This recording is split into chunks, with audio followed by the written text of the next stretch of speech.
E não saia daí! Dentro de instantes, a música está de volta aqui, na sua Rádio Web. Atenção para o top de 3 segundos. Venha de mais um campeão de audiência.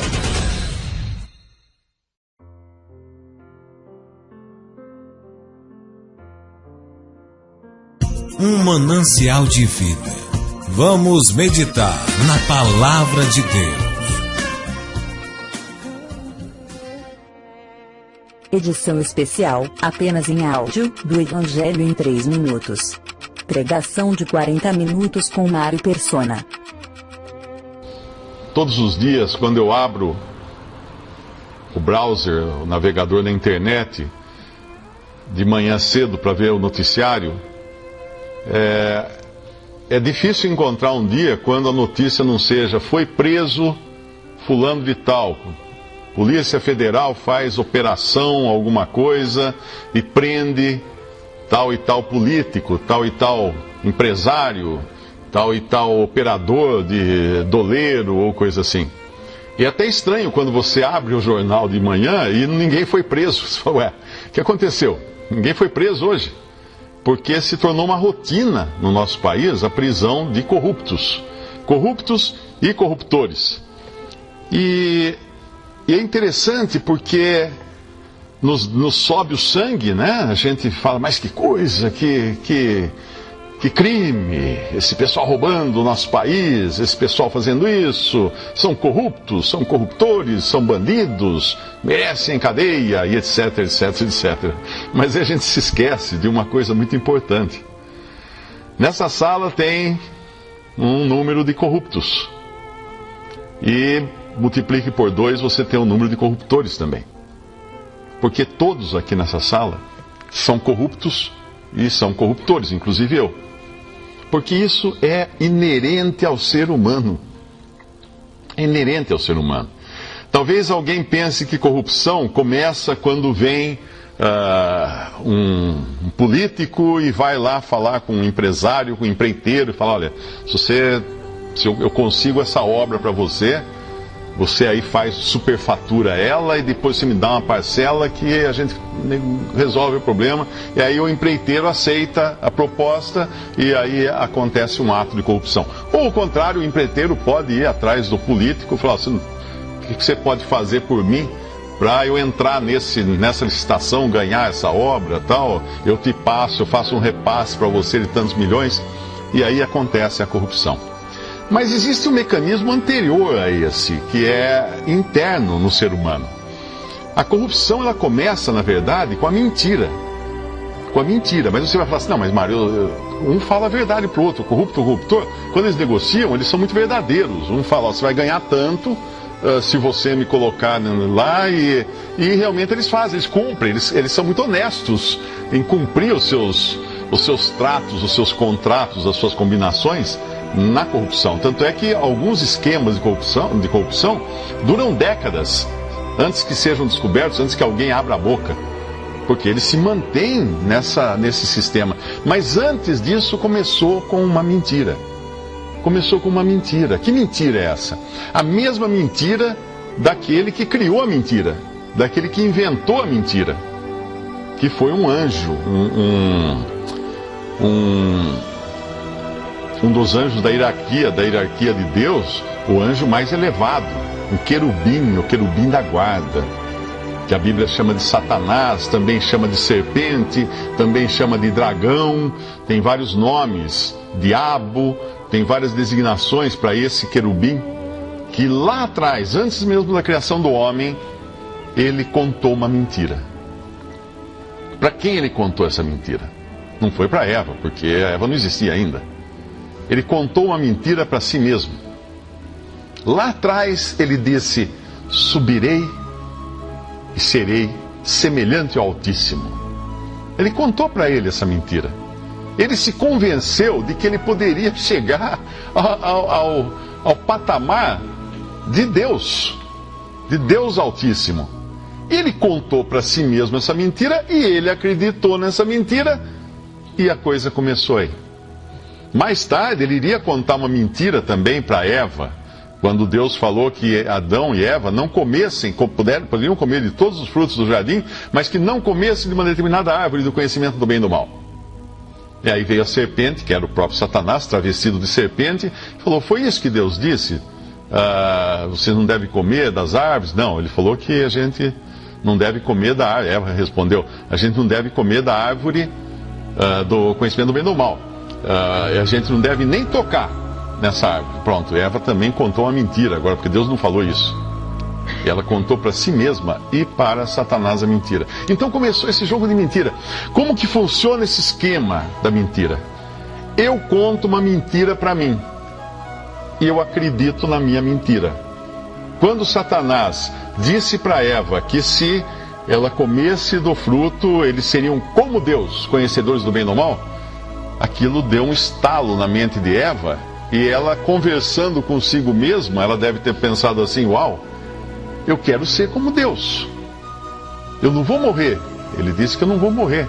Ela repetiu a mentira para si mesma e acreditou na sua mentira, porque é assim que funciona o esquema da mentira interna que nós contamos para nós mesmos. Pense num viciado em droga.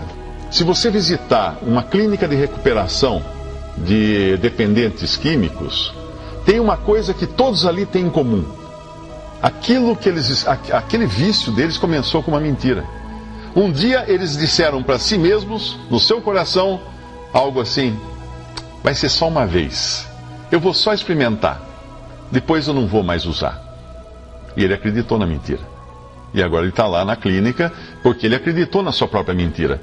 E toda corrupção começa assim também. Eu conto uma mentira para mim, eu argumento, eu arrumo desculpas para minha mentira, e aí eu consumo um pecado, eu me deixo corromper, eu sou corrompido.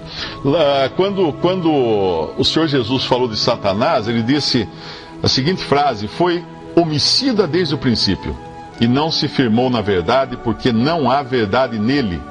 Quando ele profere mentira, fala do que ele é próprio, porque é mentiroso e é pai da mentira. Isso está em João capítulo 8, versículo 44.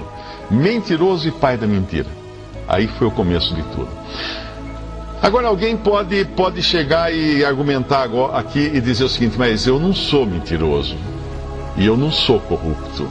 Eu sou uma pessoa muito honesta, eu procuro fazer as coisas com a maior honestidade, eu nunca faço uma coisa errada. Nunca.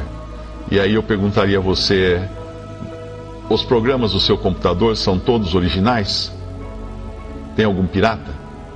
Porque em algum momento você deve ter contado para si mesmo a seguinte mentira: eu vou instalar só para ver se eu gosto, depois eu compro. E está lá quanto tempo? Alguma vez você já estacionou em lugar proibido? Ou em fila dupla na rua?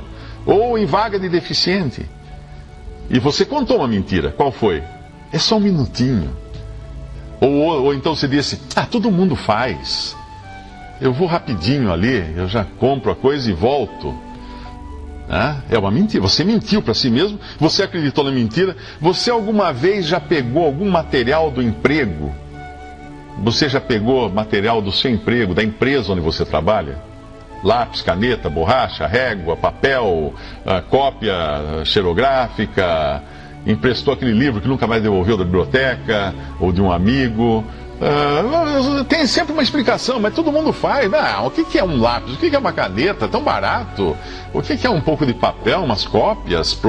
Eu tenho que fazer o trabalho da faculdade. Se eu não tirar cópia aqui no serviço, onde eu vou tirar a cópia? Está fechada a copiadora. Então você explica para você mesma a mentira e a coisa vai... Você já fingiu que trabalha? Quando o chefe passa, dá aquela mexida na mesa assim... algumas coisas. Eu trabalhei num banco em São Paulo, na época a gente trabalhava todos de terno, né? Nós trabalhávamos de terno. E tinha até um esquema montado, porque quando a gente queria fazer trabalhos na rua, você trabalhava de terno. Mas que você vai fazer trabalho na rua, qual era o segredo da coisa? Deixar o paletó na cadeira. Por quê? Se alguém passasse, falaria: cadê o Mário? Ah, deve estar por aí, em algum lugar, porque o paletó dele está aqui. Era deixar o paletó na cadeira, e isso criava a sensação de que você estava no prédio e não estava lá pagando conta, comprando alguma coisa. Você já dirigiu acima da velocidade? Ah, mas eu precisava, eu tinha uma necessidade de chegar mais rápido, eu precisava. Por que eu já passou em sinal vermelho? Ah, mas não tinha vindo ninguém, estava tudo livre, por que eu ia ficar aqui parando tanto tempo? Já falou o celular dirigindo? Ah, mas era só para atender aquele telefonema, não é toda hora que eu falo ao celular. Você percebe como existe um padrão em nós mesmos, aqui dentro da nossa cabeça, que nós mentimos e acreditamos. Aí quando chega alguém e fala assim, você não quer entrar nesse esquema aqui? Você pensa, mas ninguém vai ser perdido com isso, né? Não vai dar prejuízo para nenhuma pessoa, não vou entristecer ninguém. É só uma coisa assim que... É só a seguradora que vai pagar o pato, mas a seguradora tem muito dinheiro, não é? Aí você começa os seus esquemas e cria, então, a sua historinha. E o mendigo chega para você e fala, o senhor não tem uma moeda? Você bate a mão no bolso e fala assim, hoje eu não tenho dinheiro. É verdade isso que você falou para ele? É mentira. Mas você acredita na mentira. Daí você vem e diz, mas se eu ficar dando dinheiro, esse cara vai tomar droga, vai tomar pinga, vai não sei o quê. Você monta o seu esquema de corrupção interna e acabou de ser corrompido pela sua própria mentira. Não há como fugir disso daí. Quando eu comecei a trabalhar com internet, no início da internet no Brasil, o mercado eletrônico, o comércio eletrônico estava engatinhando. Então estavam aprendendo. E uma grande loja de roupas na Inglaterra, era baseada na Inglaterra, de roupas femininas, abriu lá com milhões de dólares em investidores e tudo mais. Passou um tempo, quebrou. Não deu certo. Eles falharam no negócio, porque eles vendiam uma roupa que era muito mais barata do que em qualquer loja, roupas femininas. Só que eles não previam uma coisa, as mulheres mentem. Eles chegaram a criar até um manequim que a mulher podia assinalar todas as medidas do seu corpo, para não ter erro dela comprar uma roupa que não servisse. Só que o número de devoluções era tão grande, de ter que ir e voltar, de pedir um número maior depois, que eles descobriram o seguinte, as mulheres mentiam. Estava lá a cintura tanto, ela punha um pouco menos, porque ela achava que até chegar a roupa, ela ia emagrecer. Aí elas mentiam, daí a roupa vinha menor do que ela tinha que devolver, aí tinha um prejuízo para a loja, e tinha todo um problema, e eles começaram a ter prejuízo porque as mulheres mentiam. Os homens eu não sei, porque o homem não liga muito para a medida, ele não está tão envolvido, né? Outra coisa que foi, eu assisti outro dia um documentário muito interessante. Ele é um psicólogo, um professor de psicologia comportamental numa universidade americana, e ele é israelita. Ele teve uma queimadura muito severa, ele ficou acho que 3 ou 4 anos no hospital internado, e nesse tempo ele ficou pensando na mentira. Ele passou a estudar mentira. E ele descobriu umas coisas, são interessantes as coisas que ele descobriu. Ele descobriu que, por exemplo, todo mundo é desonesto. É que nem aquela série do Dr. House, quando ele fala, todo homem mente. E é verdade o que ele fala, todo homem mente. Eles colocaram nessa série, eles colocam experiências, né? Ele fala na universidade, ele fez experiências, por exemplo, eles colocavam uma máquina de refrigerantes, dessas de vender refrigerante dentro da universidade, ao lado das outras máquinas, só que aquela já era com defeito. Eles punham um defeito na máquina. O que era? Quando a pessoa enfiava o dinheiro, caía o refrigerante, o dinheiro saía também. Voltava o dinheiro para a pessoa. E sabe o que eles descobriram? Ninguém ligava para a direção da escola para falar assim, olha, está com defeito a máquina aqui que está devolvendo o dinheiro. É claro que se a máquina segurasse o dinheiro e não desse refrigerante, na hora o sujeito ligaria. E não, nesse caso não, ninguém avisava a direção da escola. Pelo contrário, todo mundo avisava os amigos, vai naquela máquina lá que devolve o dinheiro. Porque o homem naturalmente ele é injusto, ele é mentiroso, ele quer ganhar de alguém, não importa se alguém vai perder. Uma outra coisa que eles descobriram nesses testes que eles fizeram, era que as pessoas eram capazes, por exemplo, de roubar objetos da empresa. Tipo assim, o cara levava uma caneta, mas não tinha coragem de enfiar a mão no caixa da empresa, tirar R$2, por exemplo, $2 ou $1 ou qualquer coisa assim, mas roubava sim a caneta da empresa, ou a borracha, ou a régua, ou alguma coisa. Porque perceberam que quando a pessoa não enxerga dinheiro na transação, ela é mais apta a se corromper do que se ela visse o dinheiro, porque ela foi criada dentro de um sistema moral que diz que é feio roubar dinheiro, é crime roubar dinheiro. Mas se o dinheiro estiver escondido dentro de uma coisa, eles faziam testes, inclusive, com alunos, davam um questionário para preencher com coisas simples, perguntas e respostas, só para colocar, assinalar as verdadeiras, as falsas. E depois era o seguinte: cada um corrigia a sua própria prova, dava nota para si mesmo, tipo assim, 5, 6, 10, 8, até 10, né? Aí ele ia com essa folha, enfiava num triturador de papel que tinha na classe, na sala de aula, passava numa caixinha e tirava o número de notas de $1, equivalente à nota que ele deu a si mesmo pela revisão que ele fez da prova. Eles descobriram que a maioria deles mentia. A maioria dava nota maior do que aquela que eles tinham tirado. Como eles sabiam disso? Porque o triturador de papel era falso. A pessoa enfiava o papel e o que saía embaixo não era o papel triturado daquela folha. A folha ia para um outro lugar e depois eles puderam ver cada um realmente a nota que tirou e quanto o cara tirou da caixinha lá. Então a pessoa mentia. Mentia por mentir. Ele era viciado. Acabava virando um vício. E ninguém consegue se livrar desse vício. E se essa outra questão de não olhar para o dinheiro é interessante, porque é aquele negócio do guarda, né? O guarda para você na estrada, você pega, enfia uma nota dentro do documento do carro, entrega para o guarda, mas como que você faz a hora que entrega a nota? Você não olha para a nota, você olha para a estrada e faz assim. E o guarda, como que ele pega? Ele sabe que tem o dinheiro ali, ele viu você colocar o dinheiro dentro, como que ele pega o dinheiro? Ele pega olhando para o dinheiro? Não, ele pega o dinheiro olhando para o lado e enfia no bolso. Porque ele descobriu nesses testes que se a pessoa não olhar para o dinheiro, ela é mais apta a cometer o crime, a cometer a infração, porque ela não vê o dinheiro. Olha que incrível a nossa cabeça, como nós enganamos a nós mesmos. Como nós somos ladinos, espertos, contando mentira para nós mesmos. Como a gente faz para se livrar dessas coisas? Bom, tem um versículo na Bíblia que diz assim: do interior do coração do homem saem os maus pensamentos, os adultérios, as prostituições, os homicídios, os furtos, as avarezas, a avareza, as maldades, o engano, a dissolução, a inveja, a blasfêmia, a soberba, a loucura. Todos estes males procedem de dentro e contaminam o homem. Poxa, então parece que não tem uma solução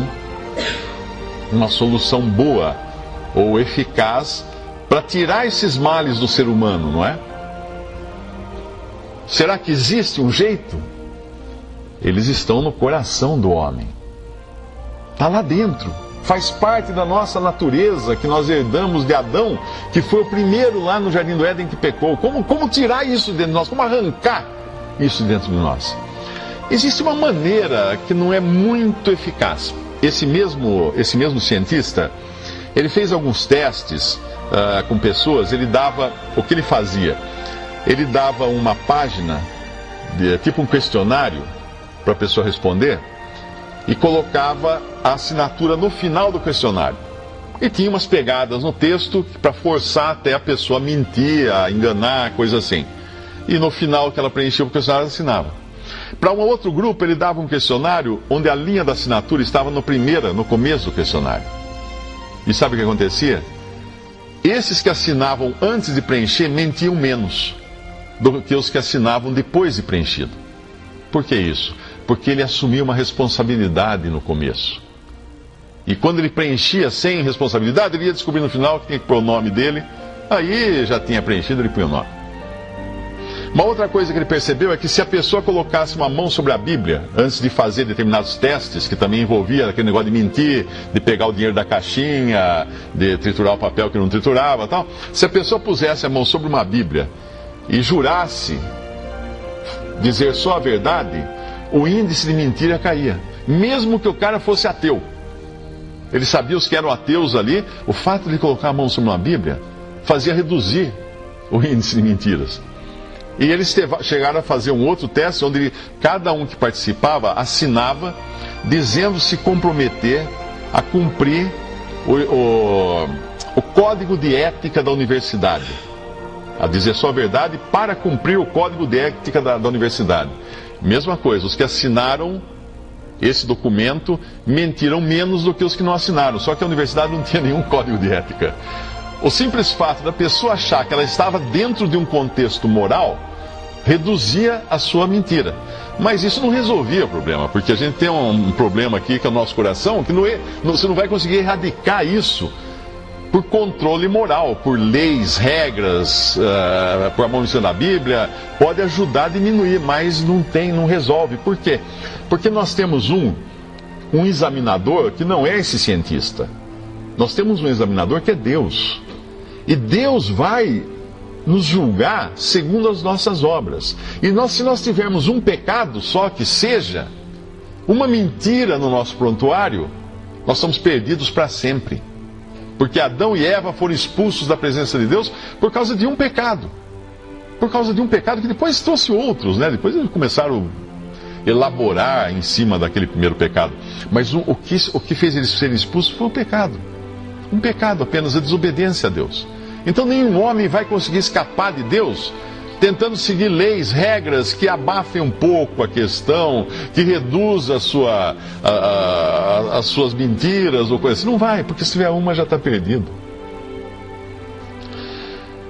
Como pode, tem um versículo na Bíblia, em Jeremias, diz assim: porventura pode o etíope mudar sua pele, ou o leopardo as suas manchas? Então podereis fazer o bem sendo ensinados a fazer o mal. Essa é uma pergunta que, na realidade, ela pega a gente, porque não pode, o leopardo não pode mudar suas manchas da pele. Porque se puder, então vocês podem fazer o bem, tendo que fazer o mal. O que a gente conclui? Nós não podemos fazer o bem.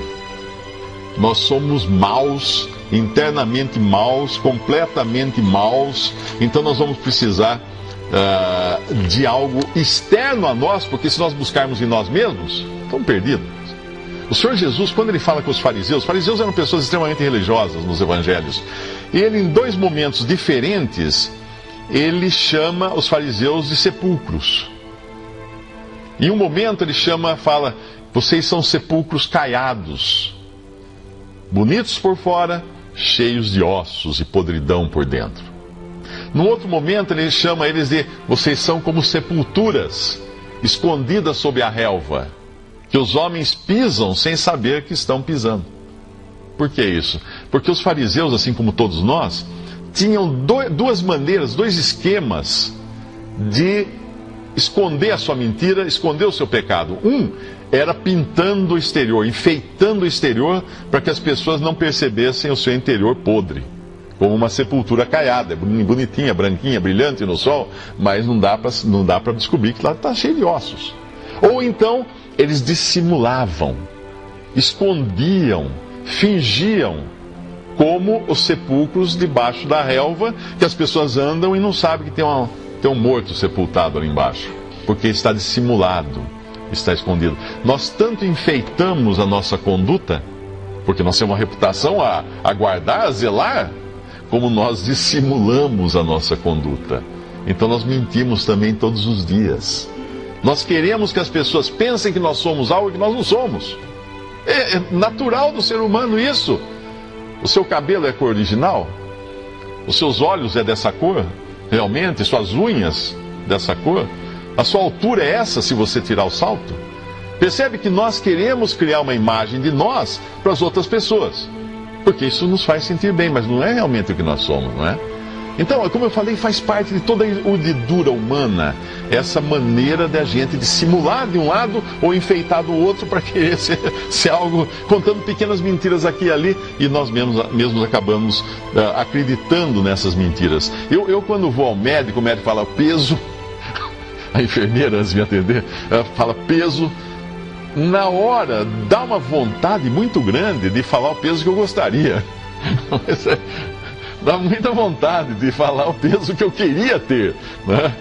Eu acho que acontece com vocês também. Se dissermos que não temos pecado, escreve em 1 João, o apóstolo João, enganamo-nos a nós mesmos e não há verdade em nós. Se confessarmos os nossos pecados, Ele é fiel e justo para nos perdoar os pecados e nos purificar de toda injustiça.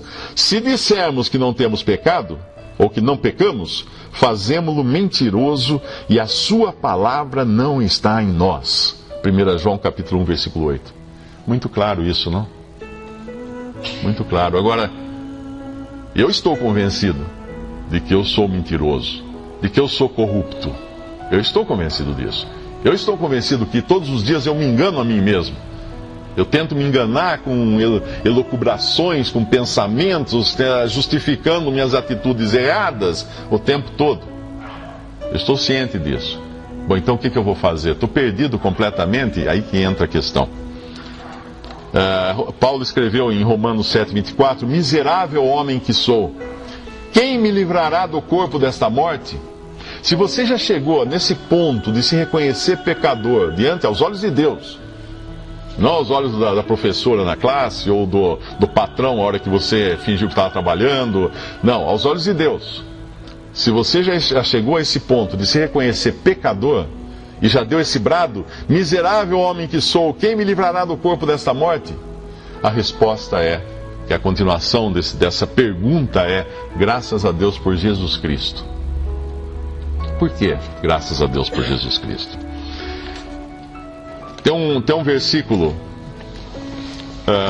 no Salmo 7, versículo 3, que diz assim: Senhor meu Deus, se eu fiz isto, se há perversidade em minhas mãos, e aí Davi continua escrevendo. Eu achei muito interessante, outro dia um irmão trouxe essa sequência de versículos numa reunião. Eu achei tão interessante, pedi para fotografar as anotações dele, que Davi era um homem como qualquer um de nós, que pecou também, que falhou horrivelmente, coisas medonhas ele fez. E ao longo dos Salmos, nós vemos um certo progresso no seu reconhecimento de pecado. É interessante, os Salmos dizem muita coisa, e às vezes você pensa algumas coisas interessantes dele, e uma é essa, o Salmo 7,3, Senhor meu Deus, se eu fiz isso, se há perversidade em minhas mãos. É muito comum alguém lá no plenário do Senado lá falar assim, se eu fiz algum mal feito, então vocês julguem aí se eu cometi algum ato errado. Ele não admite que cometeu, não diz que cometeu. Se eu fiz. Então o primeiro passo da pessoa que não está ainda convicta do seu pecado é dizer, se eu pequei, se eu sou pecador, se eu sou mentiroso, como está falando aí, então pode fazer isso, pode fazer aquilo. Mas não está convencido. Não está convencido. Daí no Salmo 19, versículo 12, é um passo mais. Quando Davi escreve, quem pode entender os seus erros? Expurga-me tu dos que me são ocultos. Agora ele admite que pode ter algum erro, mas ele não enxergou ainda, coitado. Ele é inocente, ele não viu. Quem pode entender os seus erros? Expurga-me tu dos que me são ocultos. Ou seja, eu tenho alguns, mas eu não vi. Eu não sei onde estão. Está em algum lugar escondido aí, porque eu não vi. Olha que interessante, como o ser humano é ladino, né? Às vezes as pessoas me escrevem perguntando, mas lá, ali, Davi mentiu. Eu falei, Davi mentiu. Mas ele não é Davi. E daí? Não, mas é Davi. Como é que Davi mentiu? Porque ele é um homem, como nós. Como nós. Elias era sujeito às mesmas fraquezas, fala lá no Novo Testamento, mas ele orou. Elias era um homem sujeito às mesmas fraquezas. Um grande profeta de Israel, sujeito às mesmas fraquezas. Todos os homens que nós encontramos na Bíblia, exceto um, eram mentirosos, eram falhos, eram pecadores, eram homens corruptos, eram todos eles, exceto um, que é o Senhor Jesus Cristo. Esse é o homem perfeito, o Filho de Deus feito carne, vindo ao mundo em forma humana. Mas vamos voltar a Davi, então, quando ele fala: quem pode entender os seus erros? Expurga-me tu dos que me são ocultos. Primeiro, se eu fiz isto, agora, talvez eu tenha feito, mas eu não vi ainda. Aí no Salmo 25, versículo 7, ele fala assim: não te lembres dos pecados da minha mocidade. Agora ele admite que tem, mas aqueles lá atrás, não te lembres dos pecados da minha mocidade. Aí no Salmo 32, versículo 5, ele reconhece: confessei-te o meu pecado e da minha maldade não encobri. E a minha maldade não encobri. Confessei-te o meu pecado e a minha maldade. Agora não tem ser, não tem oculto, não tem subterfúgio. Ele confessa o pecado e não encobre a sua maldade. Aí no Salmo 38, 4, ele diz assim: pois já as minhas iniquidades sobrepassam a minha cabeça, como carga pesada são demais para as minhas forças. Ah, que maravilha quando uma pessoa chega nesse ponto.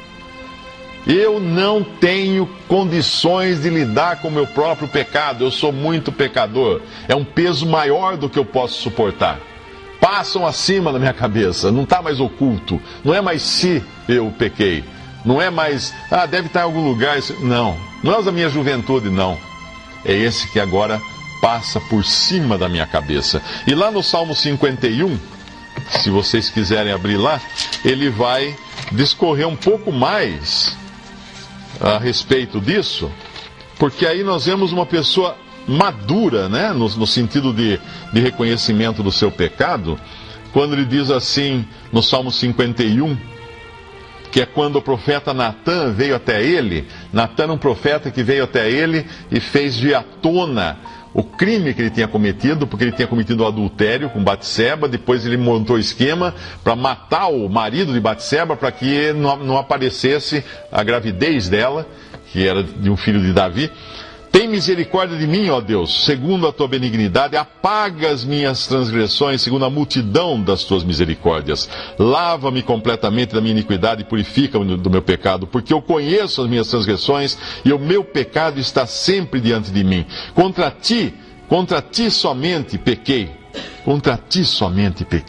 e fiz o que a teus olhos parece mal, para que sejas justificado quando falares e puro quando julgares. Contra ti eu pequei. Esse é um homem, quando ele chega à conclusão que ele não pecou contra o dono da empresa, quando ele fingiu trabalhar e não estava trabalhando. Que ele não pecou contra as leis de trânsito, quando ele dirigiu acima da velocidade. Apenas, né? Não pecou contra as leis de trânsito.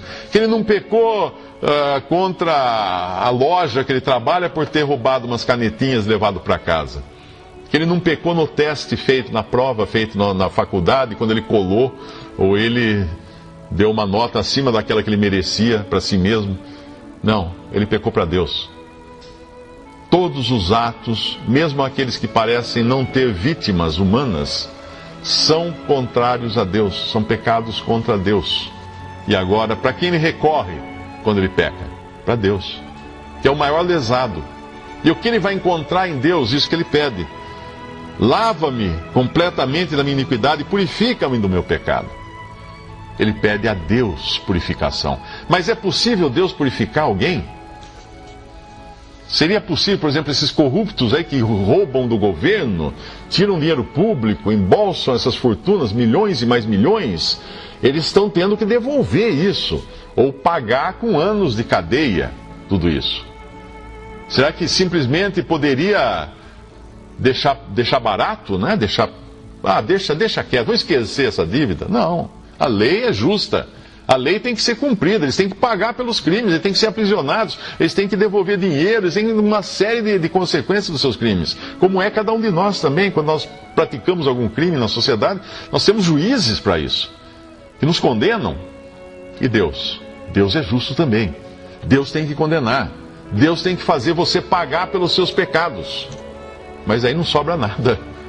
Esse é o problema, porque a paga pelo pecado é a condenação eterna. É a condenação eterna. Pecamos contra Deus, não é coisa barata.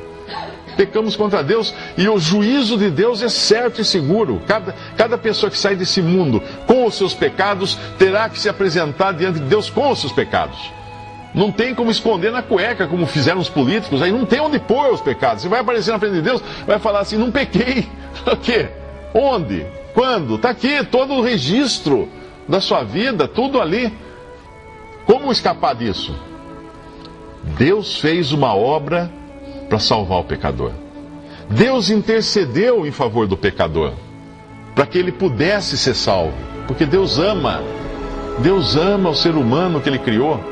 Não tem um que não seja injusto. Não há um justo, a Bíblia fala. Nenhum sequer. Todos se corromperam, todos se fizeram inúteis. Todos. Sem exceção. Não tem ninguém que se salve. Se alguém falar assim, mas eu sou melhor que o outro, tá bom, você é melhor quanto? O padrão é Cristo. Você tem que ser tão bom quanto Ele. Aí é difícil, né? É. Simplesmente impossível.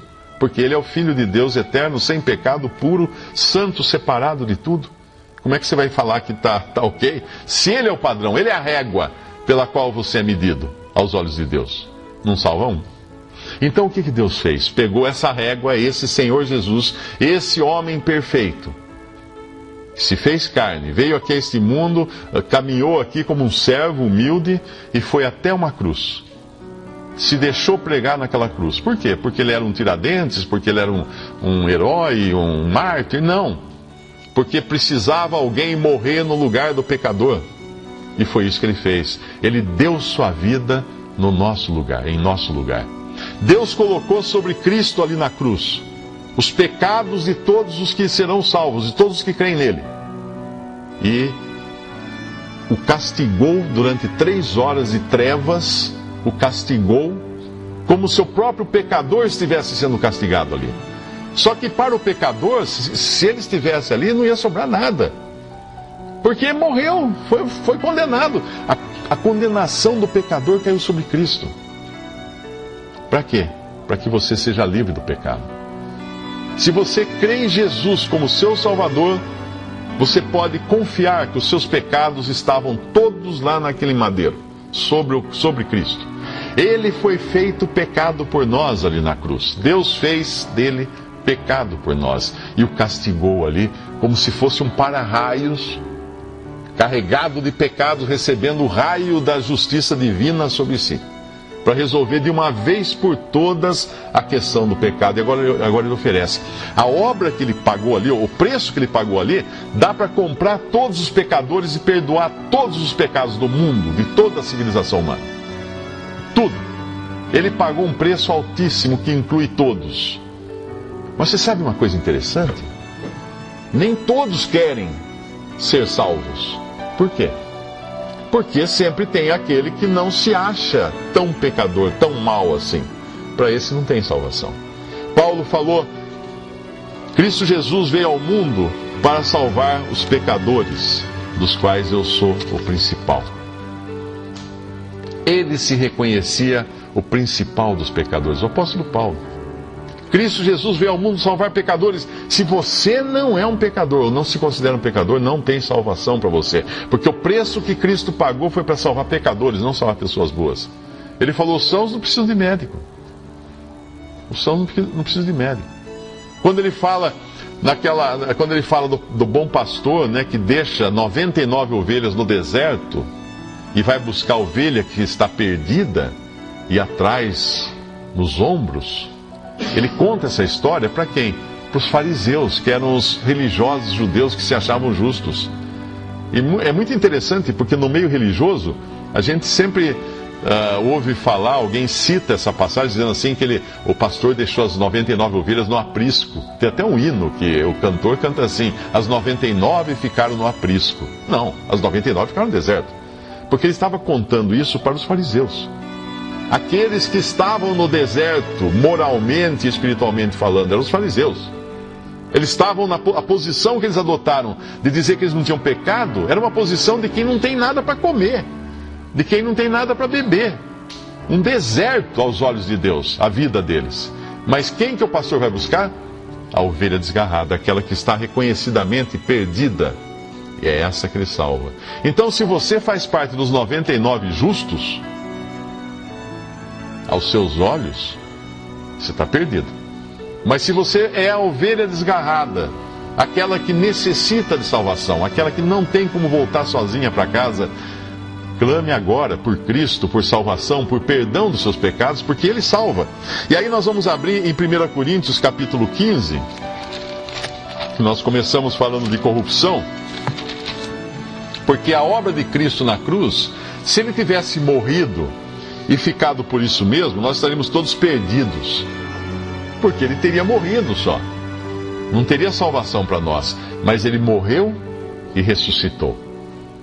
A obra completa do Evangelho é que Cristo veio ao mundo, morreu pelos nossos pecados e ressuscitou ao terceiro dia. Essa é a obra completa do Evangelho. E essa é a mensagem completa. Se você crê apenas que Ele morreu, mas não crê que Ele ressuscitou, você está fazendo metade da história, do caminho. Porque se Cristo não ressuscitou, nós somos os mais miseráveis dos homens. Não tem salvação para nós. Mas vamos em 1 Coríntios capítulo 15, versículo 53, quando o apóstolo Paulo escreve sobre a ressurreição e a transformação, a ressurreição dos mortos que morreram em Cristo, morreram crendo, morreram na fé. É a ressurreição dentre os mortos. Todos os mortos estão mortos e dentre esses mortos Deus vai tirar aqueles que morreram na fé.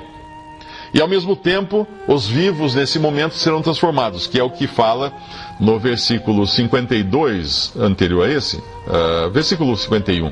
Eis que vos digo um mistério, na verdade nem todos dormiremos, ele está falando no sentido de morrer, mas todos seremos transformados. Num momento, num abrir e fechar de olhos, ante a última trombeta, porque a trombeta soará e os mortos ressuscitarão incorruptíveis e nós seremos transformados. Porque convém que isto que é corruptível, ou seja, esse nosso ser, esse nosso corpo, essa nossa carne, isso tudo que esse pacote todo que nós herdamos de Adão, porque é corruptível, e eu já mostrei para vocês que é corruptível e se corrompe todos os dias. Porque convém que isto que é corruptível se revista da incorruptibilidade, e que isto que é mortal se revista da imortalidade. E quando isto que é corruptível se revestir da incorruptibilidade, e isto que é mortal se revestir da imortalidade, então cumprir-se-á a palavra que está escrita: tragada foi a morte na vitória. Onde está, ó morte, o teu aguilhão? Onde está, ó inferno, a tua vitória? Ora, o aguilhão da morte é o pecado, e a força do pecado é a lei. Mas graças a Deus que nos dá vitória por nosso Senhor Jesus Cristo. Essa passagem é maravilhosa. Veja que interessante o que ele fala. Aguilhão é anzol. É anzol. Vamos ler de novo. Onde está, ó morte, o teu anzol? Porque o anzol da morte mantém o homem preso. O anzol da morte mantém o homem preso. Ele se debate para lá, se debate para cá. Pensa você pescando. Você vai enrolando a linha. O que tem lá na ponta? Um peixe preso no anzol. O que é aquele anzol? É a morte para ele. Não tem como escapar da morte. Ele vem vindo. Ele vem vindo. A nossa vida aqui é mais ou menos assim. É uma linha nos puxando. Pula aqui, pula ali. Tenta escapar de lá. Mas não tem. A morte está lá. Esperando lá no barco, o pescador puxando a linha. Onde está, ó morte, o teu aguilhão? Onde está o inferno, a tua vitória? Olha, o aguilhão da morte é o pecado.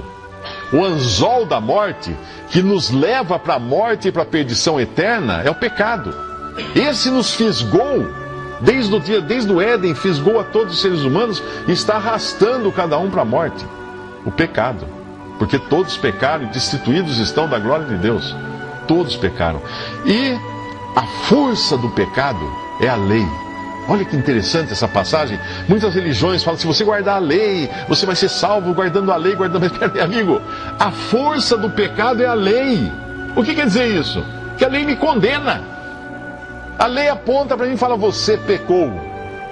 E aí, agora o que eu faço para me salvar? Não interessa, você pecou. É isso que a lei fala. A lei é uma placa de contramão. O que a placa de contramão diz para você quando você entra com um caminhão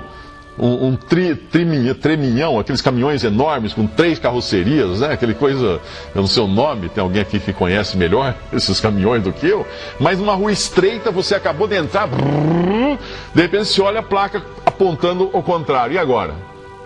A placa é a lei está ali, ó, mostrando para você. Eu pergunto, o que você faz agora? A placa vai ajudar você, a lei vai ajudar você a manobrar esse caminhão? Não. Pode ser a melhor manobrista de caminhão que existe na face da terra, não vai conseguir virar esse caminhão, tirar dali, desentalar daquele beco. Não tem como conseguir. Então a lei não salva ninguém. A lei só mostra que você está perdido, que você está errado. Por isso que a força do pecado é a lei. A lei reforça o seu erro. Mas graças a Deus por Jesus Cristo, nosso Senhor. Graças a Deus, porque se por um lado eu sou corrupto e vocês são corruptos, me perdoem a palavra, mas são também, como eu. Por outro lado, Cristo Jesus veio salvar os pecadores. Ele veio pagar o preço. Ele veio pegar esse caminhão e fazer assim, ó, levantar, virar para o outro lado e colocar de volta, virado para o lado certo. É Ele que faz isso, é isso que Ele faz. E isso aqui vai se consumar completamente no dia da ressurreição, ou da transformação, da ressurreição dos que morreram em Cristo e da transformação dos salvos por Cristo, que estiverem vivos nesse dia. E os que não creram em Cristo, perdidos. Perdidos completamente e para sempre. Não há salvação, porque do interior do coração do homem saem os maus pensamentos e aquela lista toda de pecados. Miserável homem que sou, quem me livrará do corpo dessa morte? Clama um pecador sem paz com Deus. Só Cristo pode livrar. E se você não crer nele, não tem salvação. Mas se crer nele, aquilo que é corruptível se revestirá da incorruptibilidade. A salvação eterna junto com Cristo no céu. Podemos dar graças pela sua palavra. Nosso Deus e nosso Pai, nós agradecemos, Pai, porque Tu ofereces uma limpeza completa em todo aquele que se reconhece pecador, se reconhece perdido e busca em Cristo o Salvador, crê nele como Salvador. Pai, pedimos que se porventura alguém que esteja ouvindo esta mensagem ainda não tem a sua salvação assegurada, ainda não tem a certeza de que todos os seus pecados foram pagos lá na cruz, possa agora mesmo crer em Jesus, confessar os seus pecados, confessar a sua culpabilidade, confessar que é pecador perdido, corrupto e foi corrompido pelo pecado e se corrompe a cada dia. Pedimos, Pai, por esse. Tu conheces os corações, Tu sabes o registro da vida de cada um, que possa ser apagado.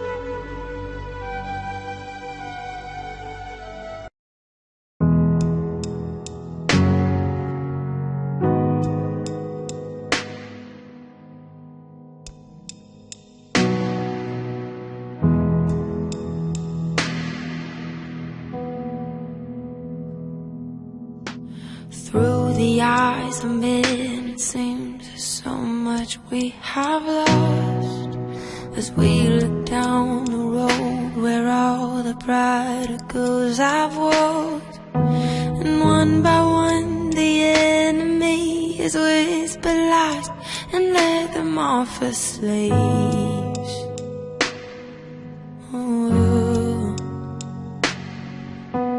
But we know that you are God, yours is the victory, and we know there is more to come that we may not yet see. So with the faith you've given us, we'll step into the valley unafraid. Yeah. As we call out to dry bones, come alive, come alive. And we call out to dead hearts, come alive, come alive. Up out of the ashes, let us sing, I'll be rising. Oh, we call out to dry bones, come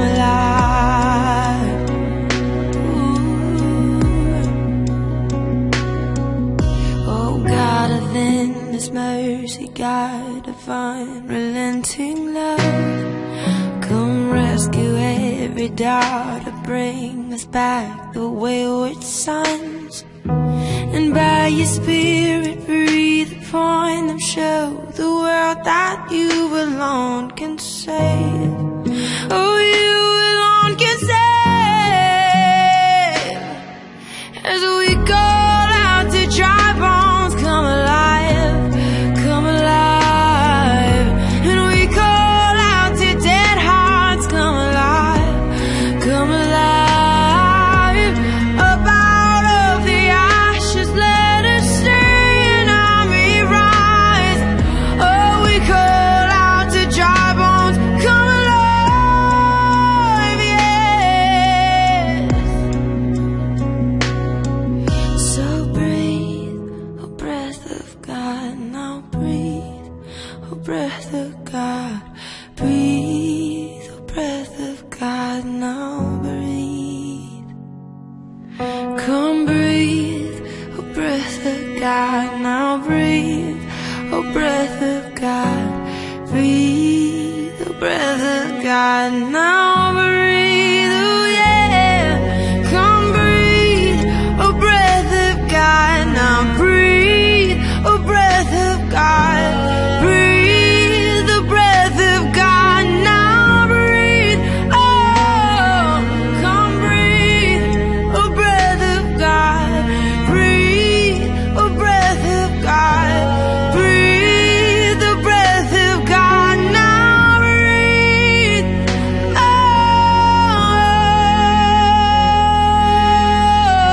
oh, come and breathe on us, Jesus.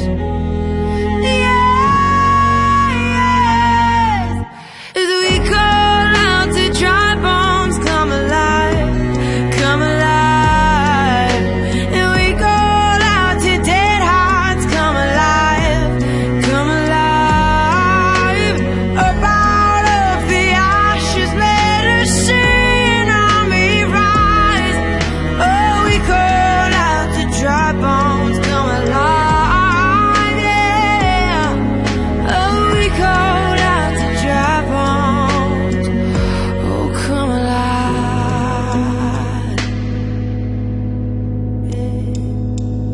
oh, come alive.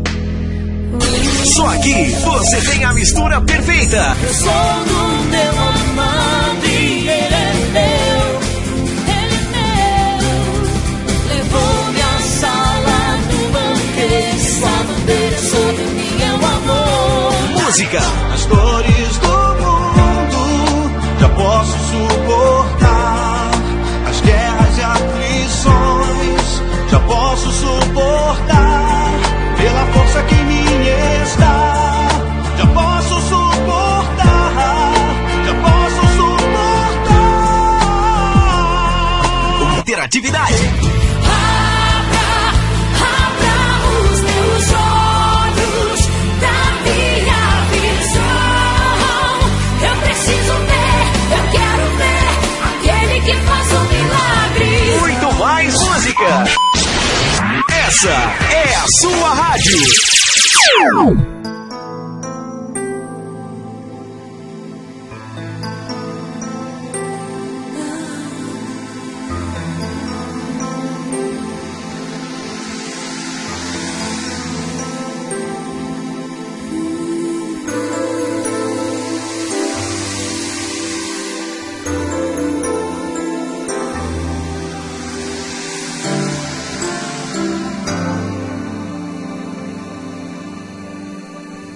Vento que vem dos quatro cantos sopra sobre nós, leva-nos a possuir a herança que temos em ti. Vento que vem dos quatro cantos sopra sobre nós, leva-nos a possuir a herança que temos em ti. Toque-me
vive sem calor.